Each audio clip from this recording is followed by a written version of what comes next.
मुळात आरक्षणाची जी चळवळ सुरू झालेली आहे त्या आरक्षणाच्या चळवळीला जो पाया आहे वैदिक हिंदू धर्माचा मनुस्मृतीचा.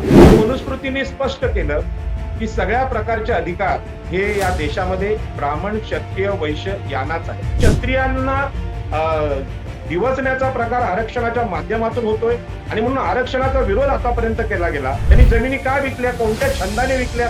आरक्षण हे समतेच्या तत्वासाठी आहे. मागासवर्गीयांनी आमच्या पुढे जाऊ नये म्हणून त्यांचं असलेलं ओबीसीचं आरक्षण संपवावं या उद्देशाने या चर्चा चालू आहेत. केवळ ओबीसीचं आरक्षण संपवण्याचा हेतू नाही तर थेट धोका हा एससी एसटी ला पण आहे. नमस्कार, मॅक्स महाराष्ट्रमध्ये आपले स्वागत आहे. मी आहे किरण सोनावणे. मराठा आरक्षणाच्या संदर्भात वेगवेगळ्या पद्धतीच्या भूमिका आता समाजातून यायला लागलेल्या आहेत.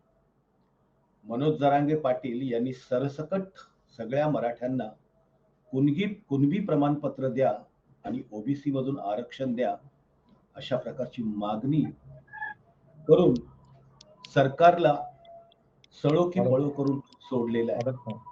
आणि सळो की पळो करून सोडल्याच्या नंतर एकूणच वेगवेगळ्या पद्धतीनं जर ओबीसी मधून आरक्षण मिळणार असेल तर त्याला आमचा विरोध आहे. ओबीसी मधून मराठ्यांना आरक्षण देता येणार नाही, आमच्या कोट्यातून मराठ्यांना आरक्षण देता येणार नाही, अशा पद्धतीची जी भूमिका आहे ती भूमिका एकूणच या असणाऱ्या विविध प्रकारच्या ओबीसी नेत्यांनी घेतलंय.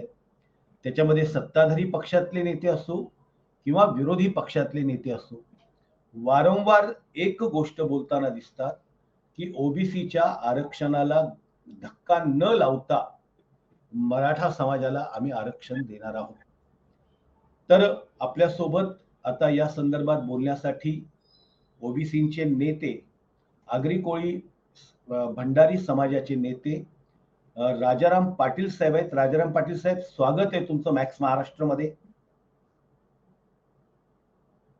नमस्कार. राजाराम पाटील साहेब, एकूणच सगळे ओबीसी नेते असं म्हणतायत की ओबीसीच्या आरक्षणाला धक्का न लावता आम्ही मराठ्यांना आरक्षण देणार आहोत. तर असं मराठ्यांना आरक्षण मिळणार आहे का, किंवा काय तुमचा त्याच्या संदर्भातला अभ्यास सांगतो, काय तुमचं निरीक्षण आहे? सोनवणे साहेब धन्यवाद. ओबीसी नेत्यांचं अगोदरचं सगळीकडे प्रसिद्ध असलेलं जे स्टेटमेंट आहे की ओबीसी आरक्षणाला धक्का न लावता मराठ्यांना आरक्षण द्या, असं जे त्यांचं स्टेटमेंट आलेलं आहे ते स्टेटमेंट मराठा हे क्षत्रिय आहेत आणि क्षत्रियांच्या भीतीपोटी खऱ्या मागासवर्गीयांनी दिलेली ती प्रतिक्रिया आहे. आणि म्हणून मला हे सांगायचं आहे की मराठा हे कधीच मागासवर्गीय नव्हते. ते स्वतःला अभिमानाने क्षत्रिय समजत होते, समजत आहेत आणि क्षत्रियांसारखं ते ओबीसी एससी एसटी यांच्याशी वागतात. की स्वातंत्र्यानंतर 70 वर्षात अनेक उदाहरणं मागासवर्गीयांच्या हत्याकांडाची महाराष्ट्रात आहेत. आणि म्हणून मराठ्यांना ओबीसीना धक्का न लावता आरक्षण देता येतं हे असंविधानिक विधान ज्या ओबीसी नेत्यांनी केलं ते विधान चुकीचं होतं. खरं म्हणजे आरक्षण जे संविधानाने सांगितलेलं आहे की जे सामाजिक दृष्ट्या ब्राह्मण क्षत्रिय वैश्य यांच्याकडून शोषित होते, अपमानित होते, जे छळले जात होते, त्यांची हत्याकांड आजही चालू आहेत, त्यांच्या साधन संपत्तीवर लुटमार करण्याचा प्रकार आजही महाराष्ट्रात होतोय. त्यामुळे मराठा हे मागासवर्गीय नसल्यामुळे त्यांचं आरक्षण हे असंविधानिक आहे आणि हे सुप्रीम कोर्टाने मान्य केलेलं आहे. तरी सुद्धा ओबीसी नेत्यांना बोलायचं धाडस होत नाही. याचं कारण की बाबासाहेब आंबेडकरांसारखी की राष्ट्रीय समता, सामाजिक न्याय याची जी बलशाली ताकद जी असायला पाहिजे, जे संविधानाचे समर्थक आहेत त्यांनी सगळ्या लोकांशी न्याय केला पाहिजे, उच्चवर्णीयांशी केला पाहिजे आणि मागासवर्गीयांशी केला पाहिजे. आणि उच्चवर्णीयांशी न्याय हाच आहे की त्यांनी जर हजारो वर्ष मागासवर्गीयांचं शोषण केलेलं आहे आणि शोषणामुळे प्रतिनिधित्व नाकारले गेलेल्या ओबीसी एससी एसटी यांना आरक्षण देण्याचा जो प्रतिनिधित्वाचा विषय आहे त्याच्यामध्ये ते घुसखोरी करू पाहत असतील तर संविधानाच्या रक्षणासाठी रस्त्यावर, न्यायालयात आणि विधानसभेत, लोकसभेत उभं राहण्याची जबाबदारी हे आरक्षणाचे लाभधारक म्हणून ओबीसींची पण आहे आणि सवर्णांची पण आहे. अमेरिका सारख्या राष्ट्रांमध्ये काळ्यांना जो अत्याचार काळ्यांचं जे शोषण झालं होतं त्या काळ्यांच्या शोषणावर उपाय म्हणून त्यांना प्रतिनिधित्व मिळावं म्हणून गोरे लोक सुद्धा त्यांच्या संविधानाच्या रक्षणासाठी येत असतील तर इथल्या मराठ्यांनी क्षत्रिय वैश्यांनी मागासवर्गीयांच्या आरक्षणासाठी रक्षणासाठी उभं राहिलं पाहिजे. एवढंच नाही तर ओबीसी नेत्यांनी अजिबात न घाबरता डॉक्टर बाबासाहेब आंबेडकरांना आदर्श मानून संविधानाच्या रक्षणासाठी देशांतर्गत जी विषमता आहे त्या विषमतेच्या विरुद्ध संविधान आणि समतेचं तत्व घेऊन उभं राहिलं पाहिजे. त्याच्यामुळे आतापर्यंत मागासवर्गीय नेत्यांनी ज्या घोषणा केल्या की ओबीसींना धक्का न लावता मराठ्यांना आरक्षण द्या, त्यातलं ओबीसीना धक्का न लावता मराठ्यांना आरक्षण देताच येत नाही. आणि हा जो गैरसमज महाराष्ट्रात ज्या ज्या चळवळीतल्या कार्यकर्त्यांनी निर्माण केला त्याचा दुष्परिणाम आम्ही आज ओबीसी भोगत आहोत. आणि म्हणून आगरी, कोळी, भंडारी, कराडी हे सागरपुत्र जे समाज आहेत कोकणातले त्या सागरपुत्र आरमारी छत्रपती शिवाजी महाराजांच्या आरमारी समाजातर्फे दर्या सारंग समाजातर्फे मी हे माझं म्हणणं मांडतोय. आतापर्यंत जे ओबीसी नेते होते ते मराठ्यांना घाबरत होते आणि म्हणून ते बोलत होते की ओबीसींच्या आरक्षणाला धक्का न लावता मराठ्यांना द्या. तर असं कुठलंच आरक्षण उच्चवर्णीयांसाठी नाही आणि उच्चवर्णीयांसाठी कुठलंही आरक्षण नव्हतं. ते माननीय पंतप्रधान नरेंद्र मोदी यांनी ईडब्ल्यूएस दिलेलं आहे. आता आरक्षण हा विषय सामाजिक आरक्षण, सामाजिक शोषणाचं जे आरक्षण आहे ते मराठ्यांना मिळण्याचा प्रश्न येत नाही असं मी माझं मत इथे सांगतो. राजाराम पाटील साहेब याच्यामध्ये बोलताना अनेक मराठा आरक्षणाचे समर्थक जे विचारवंत आहे ते मांडताना असं म्हणतात की मराठा म्हणजे कुणबी, मराठामध्ये जर कुणबी असतील आणि कुणबी म्हणजे मराठा असतील तर कुणबी ही ओबीसी समाजाची जमात आहे आणि आतापर्यंत मराठा समाजाला कुणबी व्यतिरिक्त मोजून एकूणच मराठा समाजाच्या संदर्भात अन्याय केला गेलेला आहे. गेली 4 पिढ्या त्यांचं आरक्षण लाटण्याचं काम ओबीसींनी केलंय आणि आता आम्ही मागतो आहे आमच्या हक्काचं तर त्याला सुद्धा ते विरोध करत आहेत. तर ही भूमिका काही ओबीसी नेत्यांची बरोबर नाहीये असं त्यांचं मत आहे. काय म्हणणं आहे तुमचं? आपल्याला सगळ्यांना कल्पना आहे खरं म्हणजे आता जे लोक मराठा आरक्षण समर्थक सध्या बोलतायत मोठमोठ्याने बोलतात, अनेकांनी पुस्तकं लिहिलीत, मराठे शूद्र आहेत, मराठे हे कुणबी आहेत अशी पुस्तकं लिहिली. त्यांना हे माहित नाही की मुळात आरक्षणाची जी चळवळ सुरू झालेली आहे त्या आरक्षणाच्या चळवळीला जो पाया आहे वैदिक हिंदू धर्माचा, मनुस्मृतीचा. या मनुस्मृतीने स्पष्ट केलं की सगळ्या प्रकारचे अधिकार हे या देशामध्ये ब्राह्मण, क्षत्रिय, वैश्य यांनाच आहेत आणि बाकीचे ओबीसी, एससी, एसटी आणि स्त्रिया या शूद्र आहेत त्यांना कुठलेही अधिकार नाहीत. आणि ही गोष्ट आपल्या विचारवंतांनी पुढे आणण्याचा यशस्वी प्रयत्न केला. आपल्याला माहित आहे या ब्राह्मणवादी, क्षत्रिय, वैश्य यांच्या शोषणाचा हिंदू वैदिक धर्म, कर्मकांडी धर्म नाकारण्याचा प्रयत्न 2000 वर्षापासून सुरू आहे. भगवान बुद्धांपासून, महावीरापासून सुरू आहे. त्यांचं नाव कोणी यामध्ये घेत नाही. त्यांनी सुद्धा प्रचंड बंड केलं आणि त्यांना तेवढाच विरोध इथे झाला, एवढा विरोध झाला की भगवान बुद्धांना आज देशाबाहेर घालवलं गेलेलं आहे. म्हणजे त्यांचा जो विचार आहे तो देशाबाहेर पाठवून दिलेला आहे, देशात जवळजवळ नष्ट केला आहे. तेच भगवान महावीरांचं झालं. हाच सामाजिक न्यायाचा विषय महात्मा ज्योतिबा फुले, राजर्षी शाहू महाराज यांनी मांडलेला आहे. पण यांना सुद्धा आताचं जे मराठा आरक्षक आंदोलक आहेत हे आपल्या पाठीमागं विचारवंत म्हणून स्वीकारायला तयार नाही. एवढंच नाही, या सगळ्यांचे शिल्पकार डॉक्टर बाबासाहेब आंबेडकर जे आरक्षणाचं म्हणजे सामाजिक न्यायाचाच प्रतीक बनले, सगळ्या जगात प्रतीक बनले, त्यांचा सुद्धा फोटो लावायला तयार नाही. याचाच अर्थ आरक्षण मागणारे हे क्षत्रिय वृत्तीनेच आज आरक्षण मागत आहेत, परंतु त्यांची मागण्याची भावना आहे जी पूर्वीची होती की मागासवर्गीयांना कुठलेच अधिकार नको. हेच मनुस्मृतीने सांगितलं. शिक्षण, सत्ता, संपत्ती, आरक्षण काही जे काय असेल मागासवर्गीयांना त्यांच्या जीवनामध्ये उत्कर्षाकडे वाटचाल करण्याचं जे जे असेल ते सगळं आमचं आहे, ही वृत्ती पूर्वी होती. आणि आताचे मराठा आरक्षण समर्थक आहेत त्याच वृत्तीने वागतायत. वाईट याचं वाटतं की ज्या डॉक्टर बाबासाहेब आंबेडकरांनी आम्हाला या देशामध्ये विषमता आहे हे सिद्ध करण्यासाठी चौदार तळ्याचं आंदोलन केलं. चौदार तळ्याचं पाणी पिऊ नये, मागासवर्गीयांनी पिऊ नये असं कोण म्हणत होतं महाराष्ट्रामध्ये? मराठा आणि ब्राह्मणच म्हणत होते. ते काही इंग्रज, मुसलमान म्हणत नव्हते. कोकणातल्या कुळांना जमिनींचे अधिकार नको असं कोण म्हणत होते? मराठे आणि ब्राह्मणच म्हणत होते. ते मुसलमान आणि इंग्रज म्हणत नव्हते. आणि इथली मनुस्मृतीचे समर्थक तरी कोण होते? तर मराठा आणि क्षत्रिय, मराठा आणि ब्राह्मणच होते. ही देशातली प्रचंड विषमता महाराष्ट्रामध्ये पेशवाईच्या काळात अत्यंत उंचीला गेली होती आणि त्यावेळी अत्यंत बिकट अवस्था आपल्या सगळ्या समाजाची झाली. आणि या बिकट अवस्थेतून बाहेर काढण्याचं काम महात्मा ज्योतिबा फुले यांनी केलं आणि तेच काम डॉक्टर बाबासाहेब आंबेडकरांनी केलं. मराठा आरक्षणाच्या संदर्भात या चर्चा कुठेच येत नाही आणि मराठा आरक्षक असं समजू लागलेले आहेत की ओबीसी एससी एसटी यांना मिळालेली सवलत आहे, ती सवलत आमच्यासाठी अडचणीची ठरलेली आहे आणि ती अडचणीची यासाठी आहे की हजारो वर्ष मागासवर्गीय जसे पिचत पडले होते, आमच्या शेतामध्ये शेतमजूर मधून काम करत होते, ते तसेच त्यांनी काम केलं पाहिजे. त्यातला एखादा कलेक्टर झाला, त्यातला एखादा सरपंच झाला तर गावामध्ये आमच्या सन्मानाला ठेच पोचते आणि म्हणून क्षत्रियत्वाला धक्का लागतोय आणि म्हणून क्षत्रियांना डिवचण्याचा प्रकार आरक्षणाच्या माध्यमातून होतोय आणि म्हणून आरक्षणाचा विरोध आतापर्यंत केला गेला. मराठा बांधवांनी प्रथम आर्थिक आरक्षणाची मागणी केली की आर्थिक निकषावर. याचं कारण का? ते मागासवर्गीय नाही ते त्यांना माहित होतं. आता गरीब होण्याचा प्रकार हा नेहमी घडत असतो.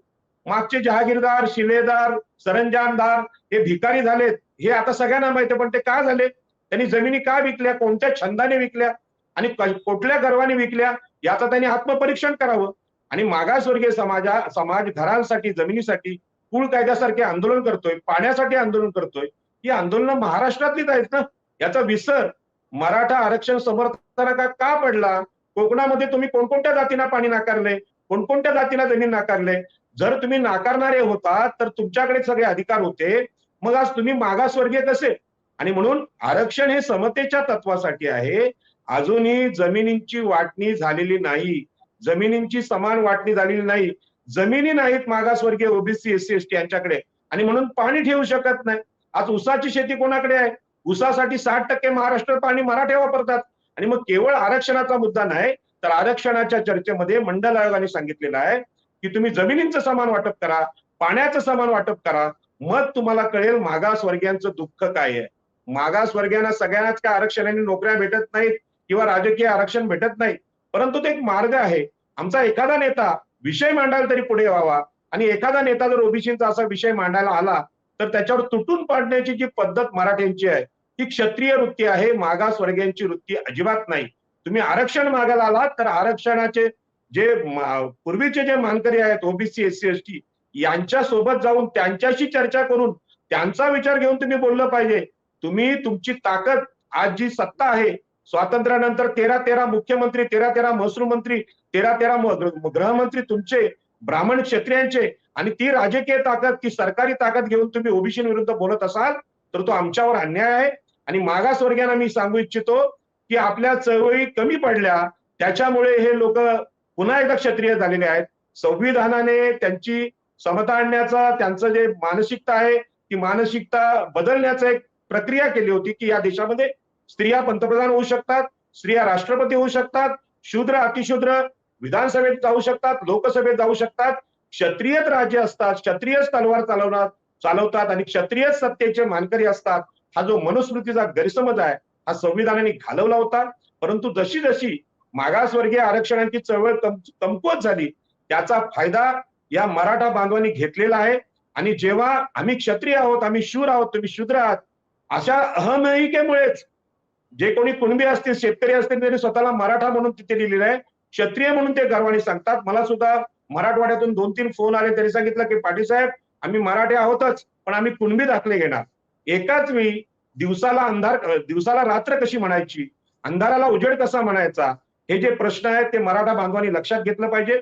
महाराष्ट्रातले जे विचारवंत आहेत ते इथे कमी पडलेले आहेत. आरक्षणाच्या समर्थनार्थ कोणीच नाही.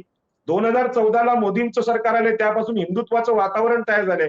हिंदुत्व म्हणजे मनुस्मृती, हिंदुत्व म्हणजे ब्राह्मण क्षत्रिय वैश्य यांची सत्ता आणि त्या सत्तेचा उदो मीडियावर सर्वत्र होत आहे. आणि याच्यामध्ये ओबीसीचे नेते म्हणून जे कोणी उभे आहेत ते सुद्धा मराठ्यांच्या वळचणीला असल्यामुळे त्यांच्यामध्ये बोलायचं धाडस नाही. मी बाबासाहेब आंबेडकरांचं उदाहरण देऊन सांगेन की राजर्षी शाहू महाराज या मराठा राजानं इंग्रजी शिक्षणाकडून म्हणजे इंग्रजांनी दिलेल्या शिक्षणातून समता काही देशाला सांगितली आणि न्यायाची भूमिका घेतली. राजर्षी शाहू महाराजांसारखा एकही मराठा राज्यकर्ता आज महाराष्ट्रात नाही. किंबहुना छत्रपती शिवाजी महाराजांसारखा राज्यकर्ता सुद्धा नाही. छत्रपती शिवाजी महाराज एक केवळ मराठ्यांचे नेते नव्हते तर आम्ही ओबीसी, शूद्र, अतिशूद्र, सागरपुत्रांचे नेते होते. म्हणून मी टोपी घातलेली आहे ही समुद्रावरच्या मच्छीमारांची आहे. त्यांनी हरभराची जबाबदारी आमच्यावर सोपवली की मराठा जात क्षत्रिय आहे म्हणून त्यांना सर्वत्र लढवता येत नाही. डोंगर दऱ्यामध्ये आदिवासी लढू शकतात, डोंगर दऱ्यामध्ये ठाकूर लढू शकतात, कातकरी लढू शकतात, डोंगर दऱ्यामध्ये समुद्रामध्ये आगरी कोळी लढू शकतात. हे निसर्ग सत्य छत्रपती शिवाजी महाराजांना माहित होतं आणि म्हणून त्यांनी रयतेचं स्वराज्य केलं. त्यामध्ये आरमार आहे. कुठल्या मराठ्याला, आज मला मराठा आमदारांना सगळ्या मंत्र्यांना विनंती आहे, समुद्राची जलवाहतूक सागरी व्यापार कळला हा आजच्या काळातला प्रश्न आहे. केवळ आम्हाला महाराष्ट्राची सर्व प्रकारची सत्ता आहे, राजकीय, शिक्षणाची, ऊसाच्या शेतीची, सगळ्याची सत्ता आहे. आता मागासवर्गीयांनी आमच्या पुढे जाऊ नये म्हणून त्यांचं असलेलं ओबीसीचं आरक्षण संपवावं या उद्देशाने या चर्चा चालू आहेत. केवळ ओबीसीचं आरक्षण संपवण्याचा हेतू नाही, तर थेट धोका हा एससी एसटी ला पण आहे. कारण स्थानिक स्वराज्य संस्थातलं जे 50% आरक्षण आहे त्यामध्ये ओबीसी मध्ये मराठा आला तर सामाजिक न्याय संपून जाईल आणि त्याचा फटका एससी एसटी ला बसेल. आपल्याला माहित आहे की मागासवर्गीय माणसाला आणि स्वतःच्या पत्नीला, जी स्त्री ही शूद्र आहे, तिला सुद्धा सरपंच म्हणून काम करून न देणारे मराठाच आहेत. आणि म्हणून मराठ्यांच्या पैकी एखादी स्त्री महाराष्ट्राची मुख्यमंत्री होऊ शकत नाही, महाराष्ट्राची गृहमंत्री होऊ शकत नाही, महाराष्ट्राची महसूल मंत्री होत नाही. ही पुरुष सत्ताक पद्धत, ही मानसिकता क्षत्रियांची आहे. हे आता खरं म्हणजे जोरात मांडायची वेळ आली. परंतु बाबासाहेब आंबेडकरांना आदर्श मानून संविधानाची, सामाजिक समतेची मांडणी करणारे ओबीसी विचारवंत कॅमेऱ्यासमोर येत नाहीत. मी किरण सोनवणे साहेब, मी आपल्याला धन्यवाद देईन, मॅक्स महाराष्ट्राला धन्यवाद देईन की मी काय एवढा मोठा नावाजलेला नेता नाही, परंतु जमिनीवरचा कार्यकर्ता, समुद्रात रोज पोहणारा कार्यकर्ता म्हणून आमची पण काहीतरी म्हणणं आहे, ते कोणी ऐकून घेतलं पाहिजे. आमचं आरमार ज्यांनी बुडवलेलं आहे, ते आरमार इंग्रजांनी नाही बुडवलेलं, पेशव्यांनी बुडवलंय. ते पेशव्यांचे सरदार मराठा आणि ब्राह्मणच होते. छत्रपती शिवाजी महाराजांचा आरमार तुम्ही बुडवलेला आहे, तर तुम्ही कसले मराठे, तर तुम्ही क्षत्रिय. आणि म्हणून छत्रपती शिवाजी महाराजांची क्षत्रियांची तलवार मागासवर्गीयांच्या हातात दिली होती, स्त्रियांना अधिकार दिले होते आणि स्त्रियांना अधिकार देऊन एक वेगळ्या प्रकारचं स्वराज्य जे निर्माण केलं होतं. त्याच्यामुळेच डॉक्टर बाबासाहेब आंबेडकर हे राजेशाहीच्या विरुद्ध होते, लोकशाहीचे समर्थक होते. तरी सुद्धा छत्रपती शिवाजी महाराजांना त्यांनी आदर्श राजा म्हटलं. त्याचं कारण छत्रपती शिवाजी महाराज म्हणजे आजचा मराठा समाज नव्हे. आणि म्हणून मराठा बांधवांनी या गैरसमजातून बाहेर यावं की मुख्यमंत्री तुमचा आहे म्हणून तुम्ही मागासवर्गीयांच्या आरक्षणात घुसखोरी कराल, तर आम्ही इथले मुंबईतले, ठाण्यातले, रायगड मधले आगरी कोळी कराडी समाजाचे लोक ज्यांनी बाबासाहेब आंबेडकरांसोबत काम केलेलं आहे, कुळ कायदा असेल, हा जो चिरनेर जंगल सत्याग्रह असेल, पाण्याचं आंदोलन महाडचं असेल किंवा मनुस्मृती दहन, याच्यामध्ये बाबासाहेबांना आम्ही समजून घेतलेलं आहे. आणि बाबासाहेब आंबेडकरांनी या देशामध्ये समता आणली. त्या समतेचे विरोधक ब्राह्मण, क्षत्रिय, वैश्य होते. आणि मराठ्यांचा आतला आवाज आजही विचारा, ते स्वतःला क्षत्रिय समजतात. आजही मागासवर्गीयांवर जर अत्याचारांच्या, जर पोलीस स्टेशनच्या नोंदी पाहिल्यात, शोषणाच्या नोंदी पाहिल्यात, तर त्या मराठ्यांच्या नावावर जास्त दिसतात. आणि म्हणून मराठा बांधवांनी एकदा आत्मपरीक्षण करावं की कोकणातल्या आगरी कोळी कराडी भंडाऱ्यांना जमिनी होत्या का? आम्ही शेतमजूर होतो, आम्हाला लढून बाबासाहेबांनी मिळवून दिलं. तर शेतमजूर वेगळे आणि शेतकरी वेगळे. अहो, 1 एकर जमीन तुमच्याकडे आहे, पण ते आहे ना, पण 1 एकर जमीनच नाही, 1 गुंठा जमीनच नाही, ते शेतमजूर आहे, त्यांचं आरक्षण तुम्ही घ्यायला निघालात. तर असं काय झालं की 13 मुख्यमंत्री होऊन तुम्ही मागासलेले ठरलेत? हा अपमान आहे या लोकशाहीचा. म्हणून सगळं काही तुमच्याकडे आहे, परंतु पूर्वीची जी वृत्ती आहे, सगळं काही आमच्याकडे आहे, पण मागासवर्गीयांकडे काहीच नसलं पाहिजे. ही जी क्षत्रिय वृत्ती आहे, लुटारू वृत्ती आहे, या लुटारू वृत्तीनेच पानिपतावर आमचा पराभव झालेला आहे. आणि म्हणून ही लुटारी वृत्ती देशाला घातक आहे, देशाच्या लोकशाहीला अंतर्गत धोका आहे. आणि म्हणूनच बाबासाहेब आंबेडकरांनी संविधान आणलं आणि ते संविधानाने सर्व प्रकारच्या संपत्तीचं समान वाटप झालं पाहिजे, अशा प्रकारचा विचार. पाटील सर, तुमचं मी ऐकलं, अतिशय तुम्ही तुमच्या पद्धतीनं तुमची मांडणी केलेली आहे. तुम्ही एवढं सगळं बोलत असताना एक गोष्ट लक्षात घ्या, मांडणी काय आहे, या देशामध्ये मराठा नावाची जात नाहीये, कुणबी ही जात आहे. आणि कुणबी जर जात असेल आणि मराठे जर कुणबी असेल, तर ओबीसी समाजाचं आरक्षण त्यांना मिळू नये असं तुम्ही का म्हणताय? आपल्याला माहित आहे, जात पडताळणीचे नियम सगळ्यांना माहित आहे. आणि जात पडताळणीनुसार कोकणातले कुणबी आणि मराठे वेगळे आहेत, अशा प्रकारचा एक न्यायालयातला निर्णय पण आहे.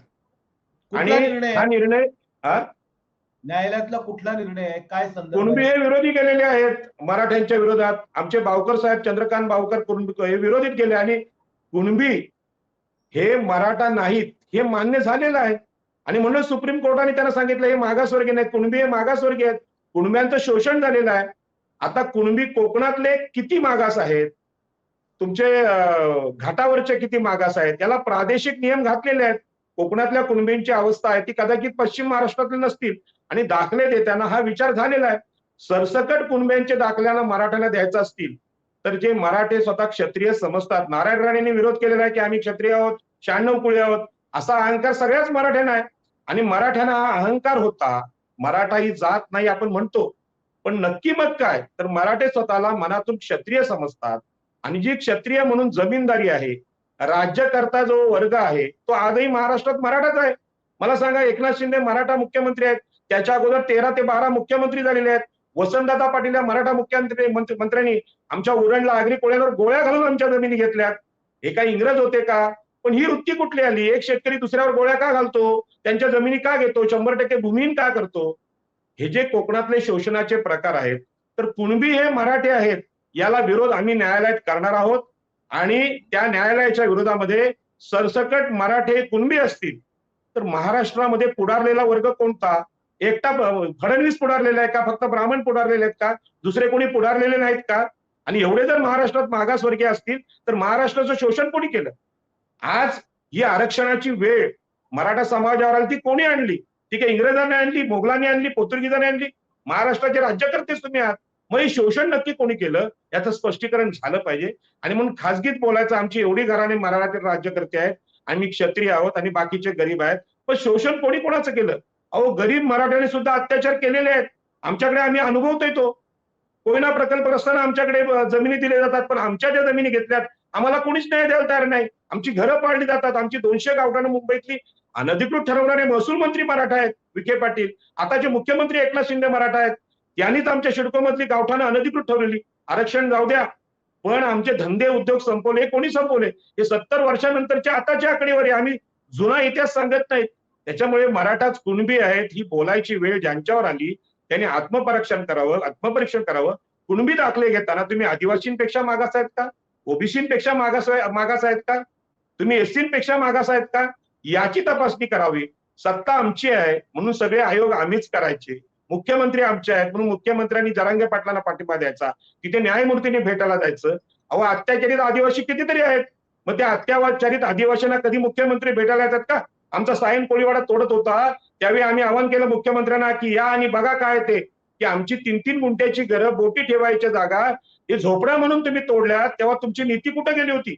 जे मागासवर्गीय म्हणजे नक्की काय हे ठरवण्यासाठी मागासवर्ग आयोग आहे आणि तो बोगस आयोग सुप्रीम कोर्टाने आता नाकारलेला आहे. तरी सुद्धा काही नेते म्हणतात की ओबीसीचं आरक्षण हे असंविधानिक आहे. अरे, तुम्हाला सिद्ध केलेलं आहे. आणि हजारो वर्षांचा जो इतिहास आहे तो सांगतो की मराठे क्षत्रिय स्वतःला राजे भूषवित होते आणि राजेपणाचा अहंकार घेऊनच आतापर्यंत त्यांची वाटचाल झाली. आणि जर तुम्ही आता कुणबी समजायला लागले, स्वतःला शूद्र समजायला लागले, तर तुमची आरक्षणाची मागणी आहे, तर पाठीमागे छत्रपती शिवाजी महाराजांच्या बरोबर बाबासाहेबांचा फोटो जरांगे पाटील कुठलाही नेता का लावत नाही? बाबासाहेब आंबेडकर या व्यक्तिमत्वाबद्दल तुमची भूमिका तुम्ही जाहीर करावी, हे माझं म्हणणं आहे. तुम्ही जे बोलता आहात, जसं ते सांगतायत की मराठा आरक्षणाचे समर्थक जे विचारवंत आहे त्यांचं असं म्हणणं आहे की एकतर ओबीसी इतके टक्के नाहीये की जितकं टक्के त्यांना आरक्षण दिलेलं आहे. आणि जे आरक्षण 10%, 14% होतं देशमुख समितीच्या शिफारशीनंतर, ते अचानक पद्धतीनं एवढं वाढवण्यास 27% वाढलं. त्याच्यामध्ये मराठा समाजाचा विचार केला गेला नाही, कुठल्याही प्रकारचा मागास आयोग या ठिकाणी नेमला गेला नाही, त्याचा इम्पिरिकल डाटा जमा केला गेला नाही आणि जाणून बुजून या ठिकाणी मराठ्यांना डावलण्यात आलेले आहे. जर समजा 32% म्हणजे 52% ओबीसी असतील, मराठे समजा जर 32-35% असतील, तर मग बाकीचा समाज किती आहे? म्हणजे सगळा समाज फक्त होत आहे का? मग बाकीच्या समाजाचं काय? म्हणजे याचा अर्थ असा की ओबीसी समाजातल्या लोकांनी सत्ताधाऱ्यांशी संगनमत करून मराठा समाजाचं जे मुळात कुणबी आहे त्यांचं आरक्षण लाटलेलं आहे, अशा प्रकारचा आरोप मराठा आरक्षणाचे अभ्यासक करतायत. मला इथे हे सांगायचं आहे की ओबीसीने आरक्षण लाटलेलं आहे किंवा ओबीसीने आरक्षण खाल्लेलं आहे हे मराठा समाजाचे समर्थक आज जे सांगतात, माझं असं म्हणणं आहे की आरक्षण ही भीक आहे, अशा प्रकारची हेटाळणी आतापर्यंत मराठा बांधवांनी केली. ती हेटाळणी हे आम्ही क्षत्रिय आहोत, आम्ही राजे आहोत आणि आरक्षण हे भीक मागण्याचा विषय आहे किंवा आरक्षण हा हलक्या प्रतीचं काम आहे आणि तुम्ही आरक्षणाच्या जोरावर आतापर्यंत पुढे आलात, अशा प्रकारचा आरोप जो क्षत्रिय बांधवातून होतोय आणि मंडल आयोगाला विरोध करण्याचं काम ज्या मराठा बांधवांनी केलं, त्यावेळी त्यांना वाटलं नाही की आरक्षण हे प्रतिनिधित्व आहे आणि आरक्षणाचं तुम्हाला जरी गरज नव्हती तरी या देशातल्या मागासवर्गीयांना त्याची गरज आहे. त्या आरक्षणाच्या समर्थार्थ कोणी उतरलं नाही आणि मग आज सांगायचं की बाबा ओबीसीने आमचं खाल्लं. पण एक वस्तुस्थिती अशी आहे की आपण पाहिलं असेल की एक काळ चळवळींचा असा होता की जी चळवळ या देशामध्ये समतेची चळवळ होती आणि ब्राह्मण क्षत्रिय वैश्य हे क्षत्रिय आहेत. ब्राह्मण क्षत्रिय वैश्यांमध्ये क्षत्रिय मराठी आहेत किंवा ब्राह्मण आहेत, वैश्य आहेत, ते सत्ताधारी आहेत, पुढारलेले आहेत आणि याला आरक्षणाची गरज नाही, अशा प्रकारची वस्तुस्थिती होती. आणि मग मागासवर्गीयांना आरक्षण दिलं पाहिजे. यावेळी बाबासाहेबांनी आरक्षण सांगितलं आपल्या एससी समूहाला, एसटी समूहाला. त्यावेळी अनेक लोक महाराष्ट्रातले जे हिंदुत्ववादी होते किंवा वैदिक होते, ते आरक्षण घेणाऱ्या लोकांकडे अत्यंत कुत्सित बुद्धीने पाहायचे, त्यांची हेटाळणी करायची वस्तुस्थिती होती. परंतु या चळवळीला मराठा आरक्षणाचा जोर कधी आला तर 73वी घटना दुरुस्ती झाली आणि सत्तेचं विकेंद्रीकरण झालं पाहिजे आणि सत्तेमध्ये ओबीसी, एससी, एसटी यांना ग्रामपंचायत स्तरावर प्रतिनिधित्व भेटलं पाहिजे, जिल्हा परिषद स्तरावर भेटलं पाहिजे आणि या स्थानिक स्वराज्य संस्थांमध्ये ओबीसी सत्तेमध्ये पुढे यायला लागले. आता ग्रामीण भागामध्ये सत्तेमध्ये ओबीसी दिसायला लागल्यानंतर सरपंच दिसायला लागले, स्त्रिया पण दिसायला लागल्या. या स्त्रिया या शूद्र आहेत, ओबीसी हे शूद्र आहेत आणि एससी एसटी हे अतिशूद्र आहेत. हे जर सरपंच म्हणून जर तिथे बसायला लागले आणि आम्हाला क्षत्रिय म्हणून आमच्या तलवारी खाली ठेवून खालच्या खुर्च्यावर बसायचं आहे, ही जी व्यवस्था परिवर्तन जे होत होतं ते ह्या लोकांना पटलं नाही आणि म्हणून ओबीसीचं राजकीय आरक्षण आम्हाला पाहिजे. म्हणून ओबीसी आरक्षणात मध्ये राजकीय आरक्षण आहे. आज ईडब्ल्यूएस मध्ये 80% मराठा बांधवांनी फायदा घेतलेला आहे. मग तिथे गरीब म्हणून तुम्हाला आरक्षण भेटतंय, मग दुसरं तुम्हाला ओबीसीचं आरक्षण कशाला पाहिजे हा मोठा प्रश्न आहे. ते आरक्षण यासाठी पाहिजे, आम्ही क्षत्रिय आहोत, आम्ही पंतप्रधानापासून, मुख्यमंत्र्यापासून, गृहमंत्र्यापासून, महसूल मंत्र्यापासून, सरपंच पदापर्यंत, ग्रामसेवकापर्यंत आमचीच सत्ता महाराष्ट्रात असली पाहिजे. ही आतली गोष्ट आहे, याच्यावर कोणी बोलत नाही आणि ही गोष्ट सांगण्यासाठी यांना ओबीसीचं आरक्षण पाहिजे आणि ओबीसीच्या आरक्षणाच्या विरोधात बोलायची हिंमत यांची झाली. याचं कारण आपल्याला माहित आहे की स्वातंत्र्य पूर्व काळ आणि स्वातंत्र्यानंतरचा काळ, हा स्वातंत्र्यपूर्व काळ जसा ओबीसी, एससी, एसटी यांच्या शोषणाचा होता, तसाच तो ब्राह्मण क्षत्रिय वैश्य यांच्या सत्तेचा होता. पेशवाईत तो अत्यंत उत्कर्षाला गेला होता आणि पेशवाईचा पराभव भीमा कोरेगावला आमच्या शूर सैनिकांनी केला आणि ह्या देशामध्ये सिद्ध केलं की क्षत्रिय हे शूर नसतात, ब्राह्मण हे शूर नसतात. तलवार आणि सत्ता जर ओबीसी, एससी, एसटी यांच्या हातात मिळाली तर आम्ही आगरी कोळ्यांनी, भंडाऱ्यांनी जसं इंग्रजांचा आरमार समुद्रात 1818च्या काळात बुडवलं होतं, तशाच प्रकारची पेशवाई बुडवण्याचं काम आपल्या भीमा कोरेगावला झालेलं आहे. आणि ही गोष्ट सिद्ध झालेली आहे की जन्मताच कोणी शूर नसतो, जन्मताच कोणी पवित्र नसतो, जन्मताच कोणी बुद्धिमान नसतो. तर संधी जर मिळाली तर सगळेजण अशा प्रकारचे शूर सत्ताधारी होऊ शकतात आणि ही संधी संविधानाने आम्हाला दिलेली आहे. आणि आज ओबीसी स्थानिक स्वराज्य संस्थांच्या मध्ये नगरसेवक होतात, ग्रामसेवक होतात, सरपंच होतात. ही गोष्ट मराठा बांधवांना खटकायला लागली आणि म्हणून त्यांनी या ओबीसी आरक्षणाची मागणी केली. खरं म्हणजे त्यांची हिंमत किती आहे बघा की ओबीसीचं आरक्षण हे घटनाविरोधी आहे आणि म्हणून कुणबी दाखले पण आम्हाला द्या. म्हणजे एकदा बोलायचं ते आरक्षण चुकीचं आहे आणि ते घटनाविरोधी आणि आम्हाला तिथेच यायचं असं सांगायचं. हा जो विपर्यास आहे, ही व्याकुलता आहे, ही कसली आहे? ही तळमळतात सत्तेसाठी. आणि म्हणून तुम्हाला आज सांगतो की नवी मुंबईच्या नगरसेवकांनी मला विनंती केली की पाटील साहेब तुम्ही मीडियावर हा विषय बोला की ठाणे महापालिका, मुंबई महापालिका, नवी मुंबई महापालिका, कल्याण महापालिका यामध्ये ओबीसी म्हणजे आगरी कोळी, कराडी हे सत्तेमध्ये नगरसेवक होते. हे नगरसेवक सत्तेमध्ये होते आणि त्यांचं ओबीसी आरक्षण त्याची आकडेवारी निश्चित होत नाही म्हणून तिथल्या निवडणुका टाळल्या. परंतु एकनाथ शिंदेनी आपल्या मर्जीतले मराठा अधिकारी इथे बसवलेत आणि ती आमची घरं रोज तोडतायत. ते आमचं ओबीसी मधलं ठेकेदारी आहे, म्हणजे स्थानिक स्वराज्य संस्थांमधली कामं आहेत, ठेकेदारी आहेत, म्हणजे कुठली सफाई कामगारांची कामं ती सुद्धा आम्हाला देत नाहीत. इलेक्शन न घेण्याचं जे कारण आहे की ओबीसीची स्थानिक स्वराज्य संस्थांमध्ये सत्ता आहे, राज्यामध्ये केंद्रामध्ये यांची सत्ता आहे, पण कमीत कमी स्थानिक स्वराज्य संस्थांमध्ये ओबीसी आरक्षणामुळे ओबीसी नेतृत्व पुढे येते. त्यांची असलेली सत्ता काढण्याचं काम एकनाथ शिंदे इथे करतात. एकनाथ शिंदेचे सगळे मराठा अधिकारी करतात आणि कुठे नसेल महाराष्ट्रात, मराठवाड्यात नसेल अशी लूट मुंबई महापालिकेमध्ये आमच्या आगरी कोळीवाड्यांची झालेली आहे. आमचे कोळीवाडे अनधिकृत ठरवले आहेत, मागासवर्गीयांच्या झोपडपट्ट्या SRA म्हणून ठरवल्यात, 1000 घरं असतील तर 500 अपात्र ठरवायची. अपात्र म्हणजे काय, तर तिथली घरं तोडून टाकायची, त्यांना हाकलून द्यायचं. हा प्रकार अपात्रतेच्या नावाखाली मागासवर्गीयांचा चालू आहे, छळ चालू आहे. सगळ्यात जास्त छळ हा ठाणे, रायगड, पालघर, कोकण, रत्नागिरी, रायगडमध्ये चालू आहे. परंतु हा छळ कोणी समोर आणत नाही. मागचं शोषण आहे क्षत्रियांनी केलेलं मनुस्मृतीच्या काळात. क्रांती प्रतिक्रांतीमध्ये बाबासाहेब आंबेडकरांनी ते सांगितलंय. पण 70 वर्षात ज्या मराठा मुख्यमंत्र्यांनी, गृहमंत्र्यांनी, महसूल मंत्र्यांनी, प्रशासनात आलेल्या जिल्हाधिकाऱ्यांनी जे ओबीसीचं शोषण केलं ते ऐकायचं असेल तर कोकणात या, मग तुम्हाला कळेल. आणि हे शोषण समोर न आल्यामुळे मराठे बळावले आणि ते इथपर्यंत गेले तर आम्हाला सर्रास कुणबी दाखले द्या, कुणबी दाखले मागायचं ठीक आहे, पण ओबीसी आरक्षणाशी द्रोह, हे आरक्षणच खोटं हे सांगतात. अहो, ब्राह्मण, क्षत्रिय, वैश्य 15% उच्चवर्णीय ठरल्यानंतर, SC ST यांची संख्या निश्चित झाल्यानंतर, आरक्षण निश्चित झाल्यानंतर बाकीच्या ते ओबीसी आणि अल्पसंख्याक आहे ते विचारायचा कोणाला प्रश्न काय येतो आणि त्याची आकडेवारी शोधायचा प्रश्न काय येतो. तुमच्यात हिंमत असेल मराठा मुख्यमंत्री एकनाथ शिंदे यांच्यात तर आत्ताच्या आता जनगणना करा, मराठे किती आहेत ते कळेल. मराठे हे ओबीसी पेक्षा जास्त नाहीत, हे वास्तव आहे. शूद्र हे या देशामध्ये 52% नाही 67% आहेत. ही गोष्ट बिहारमध्ये सिद्ध झाली आहे. मग महाराष्ट्रातल्या शूर मराठा मुख्यमंत्र्यांना भीती कोणाची आहे? आमच्या फडणवीसांना कसली भीती आहे? करायला जात नाही जनगणना. संपत्ती कोणाकडे किती आहे, नोकऱ्यांमध्ये कोण किती आहे. अलीकडची EWS ची आकडेवारी सांगते की आताच्या 1-2 वर्षामध्ये 80% EWS जर मराठा घेऊ शकतात तर त्यांची लुटण्याची वृत्ती, पुढे जाण्याची शोषकवृत्ती किती आहे. हा विचार वर्तमानातल्या आरक्षण समर्थकांनी केला पाहिजे.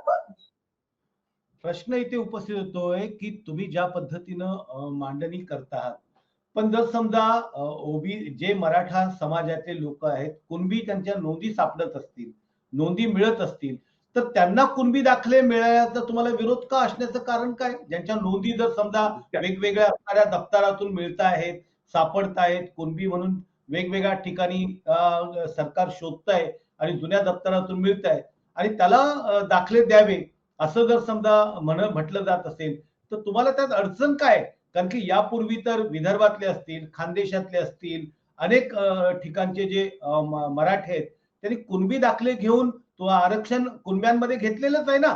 मग आता ज्यांचे कुणब्यांचे दाखले मिळत आहेत त्यांना कुणबी म्हणून दाखले देऊन आरक्षण देण्याला तुमचा विरोध काय? सर कसं आहे की माझं आडनाव पाटील आहे. आता महाराष्ट्रात सगळ्यांना माहित आहे की पाटील म्हणजे मराठा, पण मी पाटील आहे आगरी समाजातला आणि पाटील की काय असते महाराष्ट्रातली ती मला माहित नव्हतं. मी जेव्हा लोकसभेची निवडणूक लढलो पिंपरी चिंचवड मधून तेव्हा पाटील म्हणून तिथे थोडा मला सन्मान मिळायला लागला. मला आश्चर्य वाटलं. मी बाळासाहेब आंबेडकरांना विचारलं का हो हे काय प्रकार आहे, तर म्हणते असंच आहे, पाटील लावायला महाराष्ट्रामध्ये मराठा म्हणून प्रतिष्ठा आहे. पण आमच्याकडे असली काही प्रतिष्ठाच नाही कारण आम्ही भूमिहीन होतो. आम्हाला जमीन ही बाबासाहेब आंबेडकरांच्या कुळ कायद्याने दिली. महाराष्ट्राचे विरोधी पक्ष नेते हे दत्ता पाटील होते, जे ज्येष्ठ विधिज्ञ होते. त्यांना सुद्धा अलिबागमध्ये हा अनुभव आला की त्यांना दुपारी 8वीला असताना पाणी पाहिजे होतं, ते एका ब्राह्मणांनी वरून पाणी ओतून दिलं कारण ते जवळजवळ अस्पृश्य आहेत. आणि म्हणून दत्ता पाटलांनी पण सांगितलं की अस्पृश्यता ही केवळ मागासवर्गीय लोकांसाठी नव्हती, तर ओबीसी म्हणून शूद्र संबंध येतात त्यांना सुद्धा उच्च वर्ण आहे ब्राह्मण आणि मराठा हे आपल्याकडे पाणी पिऊ देत नव्हते आणि पाणी नव्हतं हे चौदार तळ्यांनी सिद्ध केलं. आता प्रश्न असा आहे, कोकणामध्ये आमचे चंद्रकांत बावकर आहेत, ते कुणबी आहेत आणि त्या कुणब्यांची अवस्था मी तिथे जाऊन पाहिली. आज सुद्धा कोकणातल्या मराठ्यांनी सांगितलं की आम्हाला कुणबी दाखले नको कारण त्यांच्यामध्ये जातीचा जो अहंकार आहे क्षत्रिय असल्याचा, आम्ही कुणबी नाहीत हा आहे. मग कोकणातले कुणबी म्हणजे मराठा नाहीत ह्या चर्चा तुम्ही सगळीकडे बघा, सगळ्या मागासवर्गीय आयोगांमध्ये तपासा. प्रश्न असा आहे की त्यांना कुणबी दाखले देण्यासाठी एकनाथ शिंदे, फडणवीस आणि महाराष्ट्र सरकार हे असंविधानिकरित्या वागते. म्हणजे तुम्ही सगळ्यांशी न्यायाने वागलं पाहिजे हे माझं म्हणणं आहे. जरांगे पाटलांना जो सन्मान दिला गेला या आरक्षणाच्या चळवळीत, जरांगे पाटील यांना आरक्षण म्हणजे आर्थिक मागासांची गरिबी दूर करण्यासाठी नाही. येथे सतत सांगतात गरीब मराठ्यांची काळजी घ्या, आमच्या मुलांचं का होईल. तुम्ही गरीब म्हणून आरक्षण मागताय, दुसरीकडे तुम्हीच 1 एकर असलेल्या मराठ्यांनी त्या गावातल्या आदिवासींचं किती शोषण केलंय, एससींचं, मातंग, चर्मकारांचं, बौद्धांचं किती शोषण केलंय याची आकडेवारी महाराष्ट्र समोर आहे. आणि त्यांच्याशी वागताना तुम्ही आज कसे वागतात त्यांना तुम्ही मुलगी द्याल का? मागासवर्गीयांना मुलगी द्याल का तुमची? तुमच्यामध्ये रोटी बेटी व्यवहार होतोय का? कुणब्यांशी तुमचा रोटी बेटी व्यवहार होतोय का? आता जे कुणबी दाखले आलेले आहेत ते जात पडताळणी होऊन आलेले आहेत, त्यांची स्थानिक परिस्थिती लक्षात घेऊन आलेले आहेत. ते कुणबी दाखले सर्रास मराठ्यांना देणं, जे मराठा आहेत त्यांना देणं म्हणजे असलेल्या कुणब्यांवर अन्याय आहे. म्हणून ओबीसी संघर्ष समन्वय समितीमध्ये मी सरचिटणीस होतो, त्याचे अध्यक्ष चंद्रकांत भावकर हे कुणबी होते, आजही ते आहेत. त्या कुणब्यांनी सांगितले की कुणब्यांना मराठा कधीच प्रतिष्ठा देत नाही, म्हणजे कमी लेखतात. याचं जाहीर उदाहरण म्हणजे आज एकनाथ शिंदेनी स्वतःचं मुख्यमंत्री पद सोडावं आणि चंद्रकांत भावकर हे कुणबी समाजाचे अध्यक्ष आहेत, त्यांना मुख्यमंत्री करावं. तुमच्यामध्ये समाजामध्ये वाद का? कारण आता कुणबी आणि मराठे एक झालेत, त्यांना मुख्यमंत्री पद द्या, त्यांना गृहमंत्री पद द्या, त्यांना तुम्ही महसूल मंत्री द्या. ते का तुम्ही देत नाही? आणि म्हणून ज्या पद्धतीने मराठ्यांचं सरकार, मराठा ब्राह्मणांचं सरकार जरांगे पाटलांना शरण गेले, न्यायमूर्ती त्यांच्या दारात केले, त्यांचं प्रबोधन हे मराठा समाजाने केलं पाहिजे. आणि म्हणून 58 मराठा क्रांती मोर्चे निघाले. ते मूक मोर्चा कशाला काढले हो? प्रबोधनकार ठाकरेंपासून, महात्मा फुल्यापासून, डॉक्टर बाबासाहेब आंबेडकर, राजर्षी शाहू महाराज यांनी समाज येऊन भाषणं केली, विषमता काही सांगितली, समजावलं. तुम्हाला जर आरक्षण पाहिजे तर तुम्ही कोणापेक्षा मागासलेले आहात हो? आदिवासींपेक्षा मागासलेले आहेत, एससीपेक्षा मागासलेले आहेत, ओबीसीपेक्षा मागासलेले आहेत, हे स्पष्ट करा. पण 58 क्रांती मोर्चे मूक मोर्चे का काढले?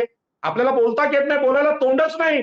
तुम्ही क्षत्रिय आहात, तुम्ही क्षत्रिय म्हणून मनुस्मृतीने वागले, छत्रपती शिवाजी महाराजांप्रमाणे नाही. छत्रपती शिवाजी महाराजांनी मागासवर्गीयांच्या हातात तलवार दिलेली आहे, सत्ता दिलेली आहे, किल्लेदारी दिलेली आहे. तुम्ही साधी ग्रामपंचायत सोडायला तयार नाही. त्याच्यामुळे कुणबी दाखल्याने हा विरोध आहे. विरोध यासाठी आहे की आज राज्य सरकारने जातीचा मुख्यमंत्री म्हणून ही प्रतिज्ञा घेतली असेल की यांना आम्ही आरक्षण देऊ, तर याच्या पलीकडे न्याय व्यवस्था आहे, ज्युडिशियरी आहे, याच्यामध्ये प्रशासन आहे. आम्ही या कुणबी दाखल्याला चॅलेंज करणार. हे चॅलेंज आम्ही कुणब्यांच्या विरोधी नाही आणि मराठ्यांच्या पण विरोधी नाही, परंतु न्याय हा झालाच पाहिजे. न्याय हा सामाजिक न्याय झाला पाहिजे. आणि तुम्ही जर मागासलेले नसाल तर तुमच्या आरक्षणामुळे एससी एसटी धोक्यात येतील, ओबीसी तर येतील. ओबीसी मध्ये अनेक जाती अशा आहेत त्यांना आरक्षण अजून काही कळलं पण नाही, त्यांच्या लोकांना पुढे यायची संधी भेटली नाही. आणि म्हणून संविधानाच्या रीतीनं मराठा आरक्षण हे संविधानाला मान्य नाही, सुप्रीम कोर्टाने सांगितलं, तरी सुद्धा तुम्ही त्यावर आंदोलन उपोषण करता, ते संविधानाच्या विरोधी आहे. आणि म्हणून आम्ही ज्या आरक्षणाला विरोध करतोय, कुणबी दाखले सरसकट मराठ्यांना देण्याचं त्याचं कारण आहे की संविधानाने जे जे नाकारलेलं आहे, संविधानाने मागासवर्गीय कोण याचे निकष ठरवलेले आहेत. ते आता समजा निजामशाहीतला दाखला घेऊन उपयोगाचं नाहीये. त्यानंतर राज्यकर्ता मराठा हा वरचढ झाला. तो ज्या पद्धतीने आज वागतो, एकनाथ शिंदे इथल्या आगरी कोळ्यांशी ज्या पद्धतीने वागतात, आमची गावठाणं तोडतात, गावठाणावर आरक्षण टाकतात, आमचा शेती, मासेमारी हे सगळे धंदे त्यांनी संपवलेले आहेत. आणि वर असलेली गावं, सिडको मधली 95 गावं ही सिडकोची आहेत, ते सांगायला लागलेत. महसूलचे कायदे ते मानत नाहीत, गावठाणांचे कायदे माहित नाहीत, घरांना प्रॉपर्टी कार्ड देत नाहीत. हा जो अत्याचार आणि हाहाकार एकनाथ शिंदेने इथे उडवलाय, तो अत्याचार पाहता उद्या एकनाथ शिंदेला जर कुणबी दाखला भेटला तर अगोदरच आमच्या ठाण्यातल्या राजाराम साळवे असतील, आमचे अनंतरे असतील, या ओबीसी पुढाऱ्यांना त्यांनी संपवून तिथे मुख्यमंत्री झाले, साताऱ्यावरून मुख्यमंत्री झाले. ही जी क्षत्रिय वृत्ती आहे, शोषक वृत्ती आहे, आक्रमक वृत्ती आहे, ती आक्रमक वृत्ती या देशातल्या मागासवर्गीयांच्या विरोधी आहे. म्हणून आमचा या आरक्षणाला विरोध आहे. तुम्ही जे बोलताहेत त्याच्यावरनं मला काही दिवसांपूर्वी मी एक संवाद केला होता. त्याच्यामध्ये ज्येष्ठ पत्रकार, विश्लेषक आणि ब्लॉगर्स राजेंद्र परुळकर असं म्हटले होते की ब्राह्मणवाद आरामात आणि बहुजन मैदानात. तर आता तीच परिस्थिती दिसते आहे की एकीकडे मराठ्यांनी आरक्षणासाठी आवाज उठवायला सुरुवात केली आहे, त्याला विरोध करायला ओबीसी लोक मैदानामध्ये आले. आणि याच्यातनं भलं कुणाचं होणार आहे? ओबीसी विरुद्ध मराठे लढत राहतील आणि आरक्षणाच्या संदर्भामधली जी लढाई आहे त्याच्यातनं मताचं विभाजन होऊन कोणी तिसरा त्याचा फायदा उचलेल असं तुम्हाला वाटत नाहीये का? कारण की तुम्ही ज्या पद्धतीनं लढतायत, सगळे ओबीसी नेते मराठा आरक्षणाच्या विरोधात वक्तव्य देत आहेत आणि स्वतःची सेफ साईड बाजू, आपल्यावरती हल्ला होऊ नये म्हणून काही लोक सांगतायत की मराठा समाजाला ओबीसीचं आरक्षण वगळून आरक्षण द्या, अशी सावध भूमिका घेतायत. म्हणजे याचा अर्थ असा की ज्यांना कुणाला महाराष्ट्रामध्ये ओबीसी विरुद्ध मराठा लावायचं होतं त्याच्यामध्ये ते यशस्वी झालेले आहेत. असं नाही सर. कसं आहे, की आता मराठ्यांविरुद्ध ओबीसी आहेत असा आता जे भीती दाखवतात की जाती जातीमध्ये तेढ होईल, त्यांना मला हे सांगायचं आहे की 1932 ला आम्ही अलिबागमध्ये चरीला कसेल त्याची जमीन या निसर्ग न्याय तत्वाने आंदोलन उभं केलं. नारायण नागू पाटील आगरी समाजाचे नेते होते त्यावेळी, आणि त्यावेळी बाबासाहेब आंबेडकरांनी आमच्या कुळ कायद्याची मांडणी त्यावेळच्या सत्तेच्या सभागृहामध्ये इंग्रजांच्या काळात केली. 1 एप्रिल 57 ला तो कुळ कायदा आला. यावेळी आम्ही संघर्ष मराठ्यांच्या विरुद्ध केला आहे, त्यांच्या जमीनदारी विरुद्ध केलेला संघर्ष आहे, आणि तो संघर्ष कोकणामध्ये झालेला आहे. चौदार तळ्याच्या पाण्याचा संघर्ष आम्ही मराठ्यांच्या विरुद्ध ब्राह्मणांच्या विरुद्ध केलाय. ब्राह्मणांच्या वतीनं मराठे लाठ्या काठ्या घेऊन आमच्यावर तुटून पडत होते, हे वास्तव आहे. आणि याच पद्धतीनं आपल्याला माहित आहे की दिबा पाटलांच्या आंदोलनावर, सिडकोच्या आंदोलनावर मराठा मुख्यमंत्री एकनाथ शिंदे असताना गोळ्या घातल्या गेल्या. 5 माणसं आगरी कोळी कराड्यांची मारली मराठ्यांनी. आम्हाला हे नवीन नाही, आम्ही विषमतेविरुद्ध ही लढाई आहे. ही मराठ्यांना जर माहित नसेल तर मराठ्यांच्या मुलांनी समजून घ्यावं की आमच्या पूर्वजांनी किती शोषण केले. गावातल्या अल्पसंख्याक ओबीसी एससी एसटी हे जी 2-2 4-4 घरं होती, जौखलेला कोणी अत्याचार केलेले आहेत, त्यांनी अलीकडे अनेक टाकलेत, मी नाव घेत नाही, परंतु आंबेडकरी चळवळीतल्या सगळ्या कार्यकर्त्यांना माहित आहे की ज्यांनी ज्यांनी अत्याचार केले ते महाराष्ट्रातले जे अत्याचारी हे स्वर्गातून आले नव्हते, राक्षस नव्हते ते. त्यामुळे विषमतेविरुद्धचा संघर्ष हा गरिबांचा घराघरात गावागावात चालू आहे. आम्हाला त्याची अजिबात भीती नाही. आणि सामाजिक समतेसाठी आरक्षणाला सामाजिक समता, समतेचं न्याय तत्व हा आधार आहे. आरक्षण ही सवलत नाही. या देशामध्ये समता झाली पाहिजे. या देशातले राज्यकर्ते क्षत्रिय मराठे होते हे सगळ्यांना माहित आहे. जसे लोक बोलतात की आमचे सगळे पूर्वज माहिती सांगेल, आम्ही निजामशाहीत कुणबी होतो, आता मराठे झालो. पण निजामशाहीमध्ये कुणबी होता, शेतकरी होतात. शेतकरी म्हणजे जमीन होती, हा प्रश्न भूमिहीनांचा आहे. ज्यांच्या वाट्याला जमीनच नाही, ज्यांच्या वाट्याला घरच नाही, ते गावाच्या बाहेर जे लोक राहतात त्यांचा हा प्रश्न आहे. आणि त्यांच्यामध्ये तुम्ही कधी यायला लागले? आणि हे यायचं कारण ही आरक्षणाची जी चळवळ होती फुले शाहू आंबेडकरांची, ते मांडणारं नेतृत्व आता कमी झालेलं आहे. मराठे ज्यामुळे सत्तेत आलेले आहेत आज, कारण 70 वर्षामध्ये सगळे मुख्यमंत्री मराठा आणि ब्राह्मण झाले, आणि यांच्या पॉलिसी भीतीला अनेक लोक घाबरतात. उरणमधली परिस्थिती सांगतो की ह्या वसंतदादांनी जेव्हा गोळ्या घातल्या सिडकोच्या जमिनीसाठी, म्हणजे आमच्या जमिनी सिडकोला देण्यासाठी, 5 माणसं मारली, शेकडो जखमी झाले, रस्त्यावर लोक पडले, आणि दिबा पाटलांच्या लक्षात आलं हे काय प्रकार आहे. त्यावेळी दिबा पाटील हे आगरी असून त्यांनी ओबीसीचं नेतृत्व राष्ट्रीय स्तरावर केलेलं आहे. दत्ता पाटलांनी सेज विरुद्ध आंदोलन केलं, त्यावेळी पण हे बळाचा वापर झाला. हे जे निर्णय घेणारे महसूल मंत्री, मुख्यमंत्री हे मराठाच आहेत. आणि हे बलवान झालेले मुख्यमंत्री आजच्या भाषेत जर मनुस्मृतीची जी स्थिती होती आणि संविधानाची चळवळ होती, संविधान निर्मात्याची चळवळ होती, ती चळवळीच्या पार्श्वभूमीवर पाहिलं तर मराठे एक क्षत्रिय झालेत. अहो, स्त्रियांच्या हिंदू कोड बिलाला विरोध कोणी केलेला आहे देशामध्ये? क्षत्रिय आणि मराठ्यांनी, ब्राह्मणांनी केलाय. आज सुद्धा महिलांना अधिकार देण्याच्या बाबतीत काय नाही. शरद पवारांची मुलगी सुप्रियाताई सुळे मुख्यमंत्री होऊ शकत, त्यांची मुलगी मुख्यमंत्री होऊ शकत नाही. याचं कारण जसे ते ओबीसी एससी एसटी यांचे शत्रू आहेत, त्याच पद्धतीनं 50% स्त्रियांचे शत्रू आहेत. हा जी क्षत्रिय वृत्ती आहे, ही क्षत्रिय वृत्ती त्यांनी सोडावी. भारताचे नागरिक म्हणून ब्राह्मण, क्षत्रिय, वैश्य आणि ओबीसी एससी एसटी आम्ही समान आहोत, समानतेने आम्ही वागू, याची ही लढाई आहे. त्यामुळे मराठ्यांना राग याचा प्रश्न कुठे येतोय? आम्ही त्यांना समता शिकवतोय. कळत नसेल तर आम्ही सांगतो की हिंमत असेल तर, तुम्हाला समता पाहिजे असेल तर महाराष्ट्राच्या मुख्यमंत्र्यांनी ते मुख्यमंत्रीपद सोडावं. मराठाच मुख्यमंत्री पाहिजे 8 तास कशाला? सामुराई योद्ध्यांनी जपानमध्ये शस्त्र खाली ठेवली लोकशाहीसाठी, तर तुम्हाला क्षत्रिय व्हायचा, पीएसआय व्हायचा, सरपंच व्हायची हौस कशाला? अहो, मुंबईचं सफाई कामगार व्हावं मुख्यमंत्र्यांनी एकनाथ शिंदेने. जरा गटारांची सफाई करावी. आमचे पण कामगार सफाई करतात, त्यांचा आवाज कधी येतो का चॅनलवर? अहो, सडतात ते, मरतात त्या गटारामध्ये. मग ते गरीब नाहीत का? ते मागासवर्गीय नाहीत का? जरांगे पाटलांनी शूद्रांची अवस्था समजावी, पण अभ्यासच नाही, वाचनच नाही. आणि मग चॅनलनी प्रसिद्धी द्यायची, सगळ्या लोकांनी तिकडे जायचं, आणि आरक्षणाची चळवळी, सामाजिक न्यायाची मांडणी संपलेली आहे चॅनलवरून. आणि मागासवर्गीयांचं आरक्षण संपवण्यासाठी ईडब्ल्यूएस आरक्षण ज्या पंतप्रधानांनी आणलं, त्यांनी जे सामाजिक न्यायाचं आरक्षण आहे त्याची वाट लावलेली आहे.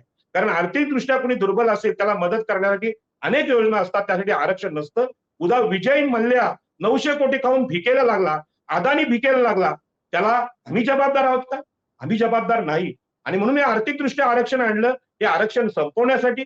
आणि आता ईडब्ल्यूएस मध्ये 80% आरक्षण जर मराठे घेतात, तर ओबीसी आरक्षण पाहिजे कशाला हे कोणी सांगेल?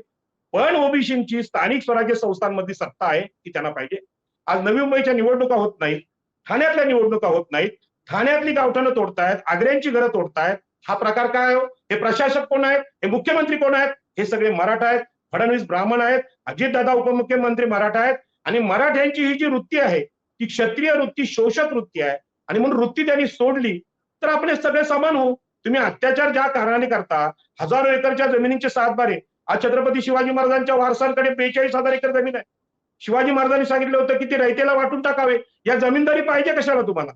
तुम्ही तर ती जमिनी मराठ्यांच्या अंतर्गत वाटलीत, किंवा एका परवा तानाजी सावंतांनी आत्महत्या करणाऱ्या मराठ्यांना 5 लाख वाटले. 5 लाख का वाटले? आले कुठे हे पैसे? त्यांनी वाटले, त्याचं अभिनंदन आहे. ती समाजाबद्दलची सहानुभूती आहे. पण मराठा सरंजामदारांनी जर मराठा समाजाची गरिबी दूर करण्यासाठी, खरोखर गरिबी दूर करण्यासाठी जर त्यांची संपत्ती वाटली, जशी भगवान बुद्धांनी आपलं राजपद सोडलं, राजमहाल सोडला आणि लोकांसाठी काम केलं, रस्त्यावर उतरून केलं, असं समाजसेवेची हौस असेल तर पायी चालावं मुख्यमंत्र्यांनी, मराठा महसूल मंत्र्यांनी, सरंजामदारांनी. पण ती वृत्ती नाही. आम्हाला मुख्यमंत्री एकनाथ शिंदे आहेत तर सरपंच पण मराठा पाहिजे, आणि त्यासाठी ओबीसी, एससी, एसटी यांना पुढे येऊच द्यायचं नाही. हा जो अट्टहास आहे ही विषमतावादी विचारसरणी आहे. आणि म्हणून आकडेवारीत न जाता अक्षरशः तुम्हाला सांगतो, मराठ्यांनी मागासवर्गीयांचं आरक्षण मागणं हा निर्लज्जपणा आहे. हा संविधानिक अधिकार नाही. संविधानिक अधिकार जरूर आहे, पण तुम्ही आकाशातला चंद्र आज मागू शकत नाही. तुम्ही 100चा बल्ब मागू शकता. अहो, तुमचे जर सत्ताधारी आहेत मराठा मुख्यमंत्री, मंत्रालयात जा, जे पाहिजे ते घ्या, तुम्हाला ते द्यायला तयार आहेत. आणि 13 मुख्यमंत्री तुमचे होते, तर मराठा मागास झाला कसा? आणि म्हणून मागासवर्गीय शब्दाची व्याख्या बदलण्याची स्थिती आज आली. ज्यांना पाणी नाकारलं, त्यांना जंगल नाकारलं, त्यांना जमिनी नाकारली, मंदिरामध्ये प्रवेश नाकारला, सन्मान नाकारला, अशा लोकांना पुढे आणण्यासाठी आरक्षण हे प्रतिनिधित्व आहे. ती काही सवलत नाही. आणि ती सवलत घेतल्यानंतर तुम्ही बदलाल. आता मी सुद्धा ओबीसी आहे, मी शिक्षक झालो होतो, मला आरक्षणाने कधीच नोकरी लागली नाही, आतापर्यंत कुठलीही नोकरी लागली नाही. आणि मला शेती सोडा, शेतमजुराचं काम करायची वेळ आली. ही जी वेळ आली तर ओबीसी म्हणून मला आरक्षण आहे. मग आरक्षणाचा फायदा मला मिळत नसेल तर मराठा बांधवांनी कुणब्यांचे दाखले काढले तरी आरक्षण मिळणार आहे का? हा मोठा प्रश्न आहे. कारण खऱ्या ओबीसीना आज आरक्षणच नाही. आमच्या सगळ्या जागा जमिनी गेलेल्या आहेत. इथे जेएनपीटी आहे, इथे ओएनजीसी आहे, मुंबई आहे, परंतु आम्हाला नोकऱ्या कुठे आहेत? कारण नोकऱ्यांचं खाजगीकरण झालेलं आहे. लोढा बिल्डरनी ठाणे जिल्ह्याला लुटलेला आहे. आणि इकडे सगळे मोठे मोठे बिल्डर जैन येत आहेत, गुजराती येतात. दिडिया नावाचा एक गुजराती बिल्डर आमच्याकडे कुळ लागलाय 53 एकरला डोंबिवलीमध्ये. आता कुळाची व्याख्या काय? जमीन कसणारा तो कुळ, भूमी नाही तो कुळ आहे. त्याला जमीन भेटली पाहिजे म्हणून कुळाची व्याख्या बदलणारे जिल्हाधिकारी कोणी आणले? एकनाथ शिंदेच्या ठाणे जिल्ह्यात एकनाथ शिंदेने आणले. कुळांची व्याख्या बदलण्याचा प्रयत्न चालू आहे. आरक्षणाची व्याख्या बदलण्याचा प्रयत्न चालू आहे. आरक्षणाची सामाजिक तळमळ, सामाजिक न्याय महाराष्ट्रामध्ये सध्या कुणाला कळत नाही. आम्ही जाहीर आरोप करतो. आणि मराठ्याने सांगावं, आदिवासींपेक्षा तुम्ही मागास आहे का हो? तुम्ही आग्र्यांपेक्षा मागासवर्गीय आहे का? काय आग्र्यांना तुम्ही सन्मान दिलात? मुंबईचं मंत्रालय आमच्यामध्ये, मुंबईमध्ये, आणि असं असताना एक मुख्यमंत्री आमचा होऊ शकत नाही, एक महसूल मंत्री होत नाही, एक आमचा गृहमंत्री होऊ शकत नाही. ब्राह्मण आणि क्षत्रियांनी सत्ता ठेवावी ही तर मनुस्मृती आहे. मग तुम्ही 70 वर्षात तुम्ही परिवर्तन कुठलं आणलंय? आणि म्हणून मराठ्यांनी प्रथम महाराष्ट्राची राजकीय सत्ता सोडावी, प्रशासकीय सत्ता सोडावी, ती मागासवर्गीयांच्या हाती द्यावी. यासाठी आंदोलन असलं पाहिजे. आज जे लोक घाबरतात त्या मराठ्यांच्या या क्षत्रिय वृत्तीला घाबरतात. तुम्ही नम्र व्हावं. आणि उपोषणाच्या जोरावर महात्मा गांधींनी सुद्धा बाबासाहेब आंबेडकरांना ब्लॅकमेल केलं, राखीव जागांच्या विरोधात काम केलं. असंच काम जरांगे पाटील करतायत. परंतु सरकार त्यांचं असल्यामुळे, पोलीस त्यांच्याकडे असल्यामुळे त्यांच्या विरोधात कोण जात नाही. मी सुद्धा सिडको विरुद्ध विमानतळाच्या पुनर्वसनासाठी आंदोलन केलं होतं. आमच्या लोकांची अजून गावं दिली नाहीत, घरं दिलेली नाहीत. आम्ही मच्छीमारांना 1 रुपया दिले नाही. आम्ही आंदोलन केलं. पोलीस आम्हाला उचलून नेतात, मीडिया आम्हाला प्रसिद्धी देत नाही, बातम्या झाकल्या जातात. याचं कारण काय? तुम्ही याचं चित्रीकरण केलेलं आहे. याचं कारण आहे की या देशामध्ये ओबीसी, एससी, एसटी आणि स्त्रियांना न्याय देण्याचं कोणतंच तत्व कोणी बोलताना दिसत नाही. शरद पवारांना पुरोगामी नेते म्हणतात, पण शरद पवारांना माझा विचारसरणी आहे. तुमचे सहकारी दिबा पाटलांवर किती तुम्ही अन्याय अत्याचार केलाय? ठीक आहे, वसंतदादा पाटील हे भयानक मुख्यमंत्री होते, क्षत्रिय मुख्यमंत्री होते. तुम्ही जर पुरोगामी आहात तर सिडकोच्या प्रकल्पग्रस्तांचं पुनर्वसन का होत नाही? आमच्याच जमिनीत सगळे प्रकल्प का? आम्ही 100% भूमी का झालो? हा मराठ्यांनी ओबीसी वर केलेला अत्याचार आहे. आणि म्हणून मराठ्यांना कुणबी दाखले मिळण्याचा अधिकारच नाही. जे कुणबी आले ते तपासणीतून आले. आताही ज्यांना कुणबी दाखले सरसकट जर सरकार देत असेल तर त्याची तपासणी व्हावी ही विनंती माझी शासनाला आहे. आम्हाला सुद्धा दात पडताळून जाऊ शकतो. अनेक नगरसेवकांची पदं ओबीसींच्या गेलेली आहेत. आज नगरसेवकांचे मुंबई ठाणे रायगड मधली सत्ता ही घालवणारे मराठा एकनाथ शिंदे आहेत, फडणवीस आहेत, यांनीच आमची वाट लावलेली आहे. हे बोलणारे लोक नाहीत, कारण आपल्या पक्षाचे प्रमुख सगळ्या सत्ताधारी जे असतात त्यांना लोक घाबरतात. आज मी सुद्धा जी भूमिका घेतलेली आहे ती गरीब मराठ्यांच्या विरुद्ध मी नाही, पण गरीबाला श्रीमंत होता येतो, पण मागासवर्गीयाला उच्चवर्णीय होता येत नाही. आमचे गणेश नाईक मुख्यमंत्री का नाही झाले हो? सगळ्यात ताकदन होते. मग मुंबईत मंत्रालय असून गणेश नाईक मुख्यमंत्री होत नाही, रामसेठ होत नाही. कारण का? तर ओबीसींना सत्तेमध्ये वाटा मनुस्मृतीने नाकारलेला आहे. आज तीच मनुस्मृती फडणवीस घेऊन उभे आहेत आणि तीच मनुस्मृती एकनाथ शिंदे टिळा लावून उभे आहेत. यांना विषमता पाहिजे, यांना समता नको. आणि म्हणून मला या तिन्ही लोकांना, फडणवीस असतील, देवेंद्र फडणवीस असतील, अजितदादा पवार असतील आणि एकनाथ शिंदे, अहो ठाण्यामध्ये आगरी कोळ्यांना ग्रामपंचायत आणि पालिकेमध्ये तरी सत्ता द्या. आमच्या भागात ओबीसी बहुसंख्या आहे, तिथे मराठा नाही. आज लोकसत्ता बातमी छापायला लागले, ठाणे जिल्हा म्हणे एकनाथ शिंदेचा काय संबंध आहे? एकनाथ शिंदेचा आणि ठाणे जिल्ह्याचा संबंध काय? तिथले लोक कोळी टोपी घालून नेहमी जाहीर ओळख देत आहेत, पण त्यांची सगळ्या प्रकारची सत्ता, त्यांची घरदारं याच्यावर वरवंटा फिरवण्याचं काम पेशवाईने ज्या पद्धतीने, म्हणजे आदिलशाही निजामशाहीने ज्या पद्धतीने केलं होतं, छत्रपती शिवाजी महाराजांनी सोन्याचा नांगर धरून सत्ता आणली आणि त्यांची सत्ता घालवण्याचं काम पेशवाईने केलं. ही आधुनिक पेशवाई फडणवीस आणि एकनाथ शिंदे यांनी या देशामध्ये महाराष्ट्रात आणलेली आहे आणि त्यांनी या देशातलं एकूण आरक्षणच चॅलेंज केलंय. ही जी घुसखोरी चालू आहे ओबीसीच्या आरक्षणामध्ये, ती घुसखोरी करायची पण आहे. आणि वर काय बोलताय तुम्ही की नाही ओबीसी आरक्षणाला आम्ही कोर्टात चॅलेंज करू. अरे ज्या फांदीवर बसायचं तीच फांदी तोडायचं काम तुम्ही करत असाल तर हे चालणार नाही ना. हे चालणार नाही. ठाण्यामध्ये एकनाथ शिंदे मराठा मुख्यमंत्री म्हणून ज्या पद्धतीने व्यवहार करतायत ती पद्धत अत्यंत वाईट आहे, ओबीसीच्या विरोधी आहे. आणि ही पद्धत महाराष्ट्राला अजून कळलेली नाही. आणि म्हणून मराठा जेव्हा मुख्यमंत्री होतो तेव्हा तो कसा वागतो, किती अत्याचारी असतो हे आगरी कोळ्यांना विचारा. मराठा जेव्हा जिल्हाधिकारी होतो तो आमच्याशी किती वाईट वागतो हे विश्वास पाटील नावाचे पानिपतकार आहेत, त्यांनी मुंबईतला हा जो कोळीवाडा आहे आपल्या झू मोरा कोळीवाडा तो सातबाऱ्यावरून गायब केला होता. 32 एसआरआयच्या फाईल एका रात्रीत केल्या होत्या. अत्यंत झोपडपट्ट्यांच्या मागासवर्गीयांच्या विरोधी असण्याची जी वृत्ती आहे ती क्षत्रिय वृत्ती आहे, त्याचा आम्ही विरोध करतो. आणि हे अनुभव महसूल मंत्री म्हणून हे जे आपले असतील राधाकृष्ण विखे पाटील, कुळ कायद्याची अंमलबजावणी होत नाही, आदिवासींना आदिवासींची जमिनी भेटत नाहीत, महारवतनी जमिनी आहेत त्या भेटत नाहीत, आम्हाला आमची गावठाणं भेटत नाहीत, हे जे प्रकार महाराष्ट्रात आहेत. आता एवढी विषमता ह्या लोकांनी पेरलेली आहे की यांना लाज वाटली पाहिजे की कुणबी दाखले आम्हाला द्या. त्या चंद्रकांत भावकरांच्या गावात जाऊन बघा, कुणब्यांची अवस्था किती बिकट आहे. अजूनही त्यांची कुळांची नावं नाहीत, बेदखल कुळं केलेत त्यांना. मग एवढे मुख्यमंत्री आले, महसूल मंत्री आले, त्यांना न्याय समजत नाही. न्यायच करायचा असेल तर तुमच्या जातीसाठी करू नका. साधारणपणे 400 जाती आहेत ओबीसीच्या, त्यांच्याशी न्याय कोणी करायचा हो? त्यासाठी मुख्यमंत्र्यांनी शपथ घेतलेली असते ना. म्हणून हे अनेक मुद्दे आहेत. बऱ्याच दिवसापासून आमचे सगळे ओबीसी नेते चॅनलवर बोलतात, ते घाबरलेले नेते आहेत. ते मराठ्यांना घाबरतात आणि म्हणून बोलतात ओबीसीना धक्का न लावता मराठ्यांना आरक्षण द्या. अरे आरक्षण द्यायचं तर ओबीसी मध्येच आहे. अजून वामन मेश्राम वगैरे मंडळींनी सांगितलं मराठे शूद्र आहेत, प्रवीण दादांनी पुस्तकं लिहिली की मराठे शूद्र आहेत. अरे मराठे शूद्र आहेत तर एकनाथ शिंदे कोण आहेत, विखे पाटील कोण आहेत, अशोकराव चव्हाण कोण आहेत? हे तर क्षत्रियासारखेच वागले ओबीसीशी. मग ते जर क्षत्रिय आहे तर त्यांना तुम्ही शूद्र इतिहासातले दाखले देता तुम्ही, वर्तमानात काय नाही, 70 वर्षात काय झाले ते आपण बघितलं पाहिजे. आणि ओबीसीचं लूट, ओबीसीची शोषण प्रचंड प्रमाणात इथे झालेलं आहे. आणि या परिस्थितीमध्ये कुणबी दाखले मागायचे असतील तर जात पडताळणीला सामोरं जा. कुठे आमची नोंद सापडली, पण समजा 200 वर्षापूर्वी जो कुणबी होता त्याला क्षत्रिय अहंकार कधी निर्माण झाला ह्याचा पण शोध घ्या.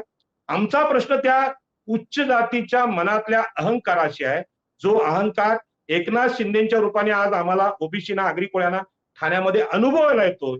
गावठाणं आमची तुटतात, घरं आमची तुटतात, मासेमारी आमची संपली.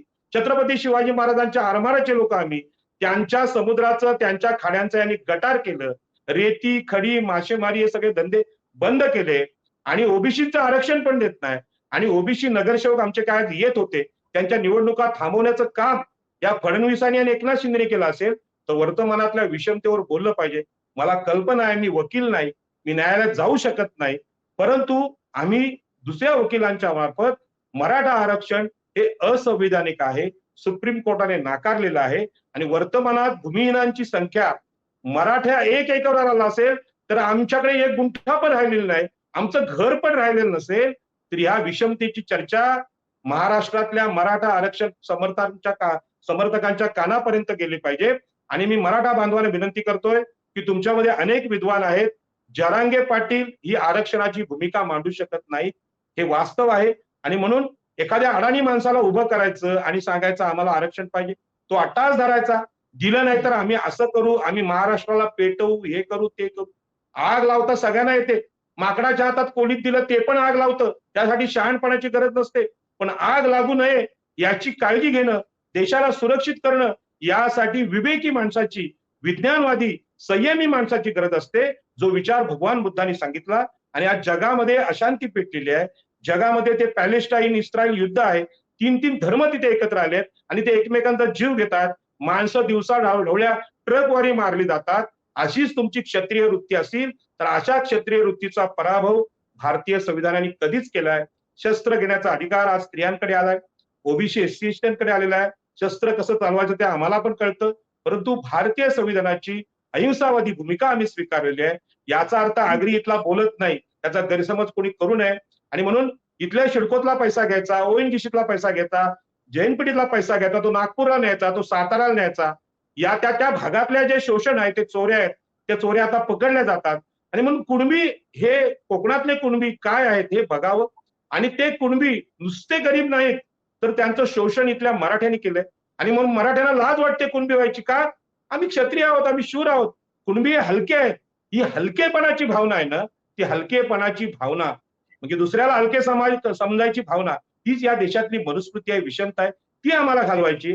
मनुस्मृती हा शब्द सुद्धा जरांगे पाटील बोलू शकत नाही, मला माहित आहे. आणि म्हणून आरक्षणाची चळवळी गंमत जम्मत नाही, हा पोरखेळ नाही. त्यासाठी आम्ही जमिनींचा संघर्ष केलाय, आम्ही लढलोय आणि लढून हे आम्ही मिळालंय. तर आम्ही आता सुद्धा मराठा बांधव जर असं अतिक्रमण आमच्याकडे करत असतील, घुसखोरी करत असेल, तर संविधानाच्या आधारावर ही घुसखोरी थांबवण्याची शक्ती आगरी, कोळी, कराडी, भंडाऱ्यांमध्ये आहे. आम्ही त्या आरमारामध्ये, छत्रपतींच्या आरमारामध्ये सिद्ध केलेली आहे. आणि छत्रपती शिवाजी महाराजांना माहित आहे. आणि म्हणून कोकणात येऊन रायगडात त्यांनी राजधानी बनवली, बारामतीला बनवली नाही, साताऱ्याला बनवली नाही, सांगलीला बनवली नाही आणि नागपूरला पण बनवले. रायगड जिल्ह्यात आगरी, कोळी, भंडाऱ्यांच्या, सागरपुत्रांच्या मध्ये बनवली. कारण जागतिक समता, जागतिक व्यापार, जागतिक युद्ध हे आम्हाला माहित आहे. आणि म्हणून देशातल्या देशात आम्ही कोणतरी शूर आहोत, क्षत्रिय आहोत, आम्ही आरक्षण घेऊ, पाहिजे ते घेऊ, ही मस्ती आता चालणार नाही. एवढी विनंती मी मराठा बांधवांना करतो आणि सांगतो की आपण न्याय करावा. न्यायाचं आहे ते सगळ्यांना मिळेल. परंतु आरक्षण पण तुम्ही मागता, जमिनी, जागा, सहकार, आमदार, 150 आमदार तुमचे आहेत, तर तुम्हाला कसली सत्तेची कमी आहे? आणि सगळे मार्ग सत्तेच्या मार्गाने सुटत असतात. हे बाबासाहेब आंबेडकरांनी पण सांगितलं की सत्ता ही महत्वाची आहे आणि ती सत्ता महत्वाची आहे मागासवर्गीयांसाठी. म्हणून तुम्ही महाराष्ट्राची सत्ता सोडा, आम्ही महाराष्ट्र चालवतो आणि तुमचं मागासले पण दूर करायची हिंमत इथल्या मुंबईतल्या आगरी, कोळी, कराड्यांमध्ये आहे, मी जाहीरपणे सांगतो. धन्यवाद राजाराम पाटील सर, तुम्ही मॅक्स महाराष्ट्राच्या सोबत एकूणच तुमची भूमिका मांडलेली आहे. हे होते आगरी, कोळी, भंडारी आणि कराडी असणाऱ्या ओबीसी समाजाचे नेते राजाराम पाटील. त्यांनी आपण विचारलेल्या सगळ्या प्रश्नांवरती त्यांच्या अभ्यास आणि मताप्रमाणे उत्तरं दिली आहेत. तुम्ही त्यांचं म्हणणं ऐकलेलं आहे. तुम्हाला नेमकं काय वाटतं तुम्ही नक्की कमेंट बॉक्समध्ये लिहा आणि पाहत राहा मॅक्स महाराष्ट्र, आवाज महाराष्ट्राचा. धन्यवाद. धन्यवाद.